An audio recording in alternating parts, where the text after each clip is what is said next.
ഹൃദയം തൊടുന്ന കുറിപ്പുമായി മേയർ ആര്യ രാജേന്ദ്രൻ. ആര്യ രാജേന്ദ്രനെ വിമർശിച്ച് വി മുരളീധരൻ. തിരുവനന്തപുരം കോർപ്പറേഷനിലേക്കുള്ള സ്ഥാനാർത്ഥി പട്ടിക CPM പുറത്തുവിട്ടതിന് പിന്നാലെ കുറിപ്പുമായി മേയർ ആര്യ രാജേന്ദ്രൻ.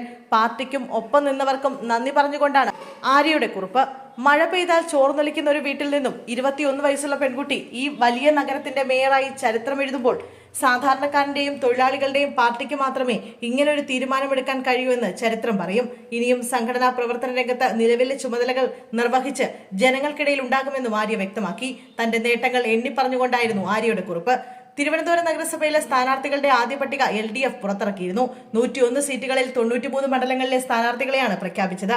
മറ്റ് 8 സ്ഥാനാർത്ഥികളുടെ പ്രഖ്യാപനം ഉടൻ ഉണ്ടാകുമെന്ന് LDF നേതാക്കൾ വാർത്താ സമ്മേളനത്തിൽ വ്യക്തമാക്കി. കവടിയാറിൽ KS ശബരിനാഥിനെതിരെ CPM local secretary Sunilkumar മത്സരിക്കും. സ്ഥാനാർത്ഥി പട്ടികയിൽ 3 CPM ഏരിയ സെക്രട്ടറിമാർ ഇടം പിടിച്ചപ്പോൾ നിലവിലെ മേയർ ആര്യ രാജേന്ദ്രനും ഡെപ്യൂട്ടി മേയർ PK രാജുവും പട്ടികയിൽ ഇടം പിടിച്ചിരുന്നില്ല.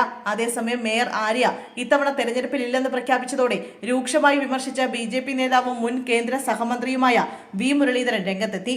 മാലിന്യമുക്ത കേരളത്തിന്റെ പേരിൽ വലിയ തട്ടിപ്പാണ് നടത്തിയതെന്നും 500 രൂപ വിലയുള്ള കിച്ചൺ ബിന്നിന് ഈടാക്കിയത് 1800 രൂപയാണെന്നും മുരളീധരൻ ആരോപിച്ചു. അതിന്റെ പ്രയോജനം കിട്ടിയത് ജനങ്ങൾക്കല്ല, നടക്കാത്ത പൊങ്കാലയുടെ പേരിൽ ശുചീകരണ തൊഴിലാളികൾക്ക് വേണ്ടി പണം തട്ടിയെടുത്തവരാണ്. മാലിന്യ പ്രശ്നത്തിന് പരിഹാരം കാണാതെ തെരുവുനായ പ്രശ്നത്തിന് പരിഹാരം കാണാൻ കഴിയില്ല. മേയർ കടലാസിൽ അവാർഡുകൾ വാങ്ങും. അതുകൊണ്ടാണ് ഈ തെരഞ്ഞെടുപ്പിൽ മേയർ മത്സരിക്കാത്തത്. ഇത്രയും വലിയ നേട്ടം കൊയ്ത ആളോട് വീട്ടിൽ പോയിരിക്കാൻ CPIM പറഞ്ഞതിന്റെ അർത്ഥം എന്താണെന്നും അദ്ദേഹം ചോദിച്ചു. അതേസമയം തിരുവനന്തപുരം നഗരസഭയിൽ കോൺഗ്രസ് അപ്രസക്തമാണെന്നും 2015 മുതൽ തിരുവനന്തപുരം നഗരസഭയിൽ BJPയും CPMുമാണ് മുന്നിൽ വരുന്നതെന്നും വി മുരളീധരൻ പറഞ്ഞു. ത്രികോണ മത്സരം നടക്കും. ചിലയിടങ്ങളിൽ കോൺഗ്രസ് വിജയിക്കുമായിരിക്കും. CPMൽ നിന്നും മുതിർന്ന നേതാക്കൾ BJPയിലേക്ക് വന്നുകൊണ്ടിരിക്കുകയാണ്. ഈ തെരഞ്ഞെടുപ്പ് കാലത്ത് അത് ഇനിയും തുടരുമെന്നും അദ്ദേഹം പറഞ്ഞു.